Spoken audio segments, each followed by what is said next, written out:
Well, years ago, something went wrong at work. I misunderstood actually. I'd said something and a commotion kicked off, and I misunderstood what was going on because people were larking about and they confused me.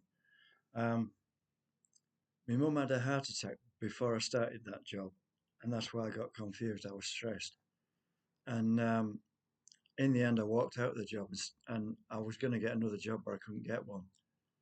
And then I was unemployed for 3.5 years because I had an engineering qualification. And in my hometown, there isn't much call for engineers, particularly that highly qualified. So I was stuck really. I mean, relatives got me jobs working on building sites, digging foundations with a pick and shovel, but I just wouldn't do it because I just thought, why should I do that when I'm qualified? I mean, I did the qualification to get away from hard physical labour because I used to stack sacks, and they're expecting me to do it. I like time to move off. It's disappointing. Uh, and then they did try to get me into occupational therapy at the day hospital because they were puzzled as to why such a hard-working person started refusing to work. And they were trying to get me back to work. But what happened? One of my aunts, who was bogus, it wasn't my aunt. She was wife of a Hollywood star. She was posing as my aunt because Hollywood wanted me, and no way could I do that. Yeah, maybe a backstage technician, but I'm not really interested in fame because the people they hang about with and that it's dangerous. You might get picked off by a flipping terrorist or something like that. It's not worth getting into to me. Or you could get picked off by some lunatic who hates the star. I just wouldn't do it. I don't care what you call me, I'm not doing it. And she said, "Oh, don't listen to them wimps." So what happened? Yes, they took me to another town and we played tennis. I says, "Yeah, I feel better after that." I went out on my bike and got knocked off and nearly got killed. So then, well, yeah, I bumped my head. I was unconscious, and when I woke up, I couldn't open my mouth because of nervous system damage. I didn't know who I was. I had no memory at all. And my dad said later he'd asked because my mum had just died as well. My dad said he'd asked the consultant who treated me. He said, "Will his memory come back?" He says, "Yeah, it should all come back." There's 2 weeks missing of the accident. I can't remember anything about the accident. And yeah, I mean, none of that needed. I mean, I've had a 32-year illness now, and if it had been treated right and none of that had happened, it wouldn't have been a long illness. The diagnosis with schizophrenia, well, that's the thing.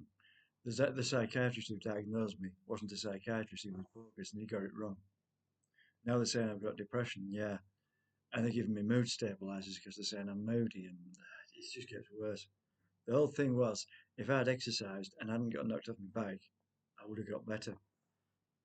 I just got, I just hadn't had enough exercise. When you exercise, your body produces endorphins, which are natural painkillers, which make you real happy. If I'd gone for a walk, got out in the fresh air and the sun, I would have been fine. And now I'm saying to them now, I'm not taking this medication because I don't need it. I just need exercise. They won't listen to me, but well, I just don't listen to them. I don't answer the door, and they can't get in. There was a key in a key safe outside the door, and somebody broke in and nicked it. I thought, yeah, you use that key, so I've taken it out. Now I have it in my pocket. Bollocks to them. Yeah, I mean, some bloke said I'm going to put you on injections because you're not taking your tablets. I refuse to to take in the injections anymore because I've had so many. I'm covered in scar tissue, and when they stick the needle in the scar tissue, it hurts because it's hard. And they said, "Okay, we'll put you on tablets." Well, that's the thing. I should never have been on medication, and they've got it wrong. And I've started refusing to take it. And, oh, some bloke came. "Oh, I'm going to put you on injections." He never turned up. He said, "I'm coming tomorrow with an injection." He never turned up. I ran off, and when I came back, well, he hadn't turned up. He was just bluffing. Like I said, he wanted me to run away. Yeah, and I would run straight into the arms of somebody who isn't worth bothering with because he's had money. He's been an actor. He's had money. He had a new BMW every year. That's the thing. If you buy an expensive car like that and sell it, you waste an awful lot of money. You want to buy them 3 years old and run them until they drop, and then buy another 3-year-old one because after 3 years, most of the depreciation is gone. But an expensive car, A small car devalues by £4,000 the minute you start it. If you buy a new BMW, it'll devalue by 30 or 40,000. And he's done that multiple times, and he's run himself out of money. He's got a new BMW, and the engine's blown out. He can't afford a new one. And if he put me in this job, it doesn't pay anymore. So I wouldn't have been able to afford to pay for it.